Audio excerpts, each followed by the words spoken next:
Having covered some of the important tools that you need to understand galaxies, we can now have a look at how galaxies formed and evolved over the history of the universe. I hope that you all know that the universe started with a Big Bang that happened something like 13.7 billion years ago.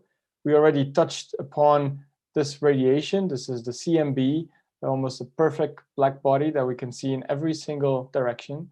But since the CMB until the first generation stars, there was an epoch where no stars or galaxies existed that we call the Dark Ages. And it's essentially the formation of the first stars that created chemistry and that led to all the processes that followed, including, as we shall see in section 14, the peak activity in galaxy formation and evolution, followed by the current cosmic shutdown until the present day, and also the potential big effect of something very mysterious that we call dark energy. For the remaining of section 13, what we're going to do is focus on the processes that happen essentially from the Big Bang until about 1 billion years into the newly born universe. If we could go back in time, something like 13.7 billion years, this is how the universe would look like. I told you about this already in a previous section, and this is a consequence or the signature of the formation of the first atoms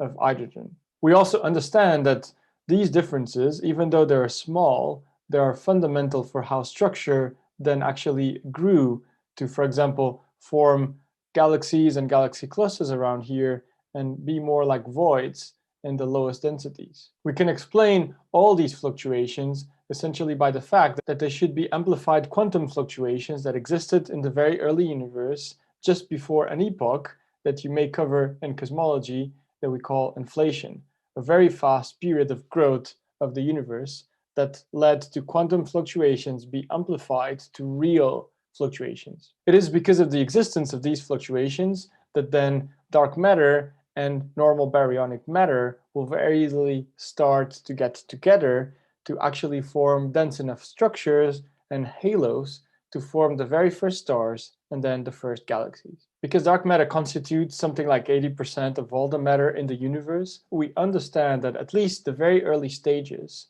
galaxy formation essentially just tracked what dark matter was doing. Dark matter was fundamental to actually provide the deep potential wells for the gas to actually come in. And at some point, actually, dark matter cannot collapse any further because it doesn't have a way to lose energy to small scales. But gas can actually radiate because it can, for example, emit light that allows the gas to cool and get down to even smaller scales. Scales that are small enough to form clouds, which are massive enough and small enough to fulfill the Jeans criteria, for example, collapse and form stars. The reason why we don't expect stars to ever form out of dark matter is because dark matter simply cannot collapse to small enough scales to actually fulfill the Jeans criteria. You need to extract energy away from dark matter, and the problem is it only interacts gravitationally, and therefore it's basically impossible to do that. As a consequence, what happens is that even though baryons follow dark matter, as you can see here, they quickly create smaller and finer substructures that simply are not there in dark matter, and that substructure is the one that will then be able to collapse to start forming stars. One might think that because dark matter constitutes about 80% of all there is in terms of matter, that assuming that galaxies are just made of dark matter would not be a bad approximation.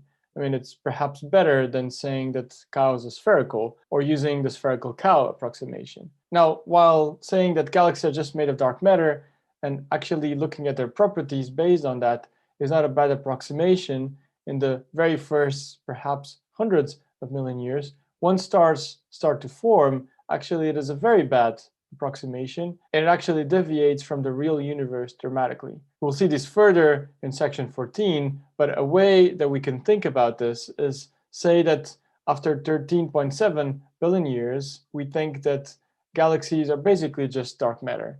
So what we can do is look at simulations that contain dark matter only, like the one here, and we can actually count dark matter halos and actually associate the mass of the halo with a given galaxy luminosity. If we do that, and then we count how many galaxies there are per luminosity, then we can actually compare the simulations which would be red, with the real observations. Now, the problem with this is that when we compare the simulations, that would imply this number density of galaxies as a function of luminosity, is that the real universe has way less bright galaxies, but also way less faint galaxies. This means that simply saying that galaxies can have their properties predicted from dark matter alone is definitely not true. And we'll see that there are two main processes, mostly to do with stars here and here to do with the supermassive black holes, that can actually explain the reason why galaxies are not just dark matter, and the reason why baryons, even though they're only a tiny fraction of what makes a galaxy, are actually crucial in setting their evolution.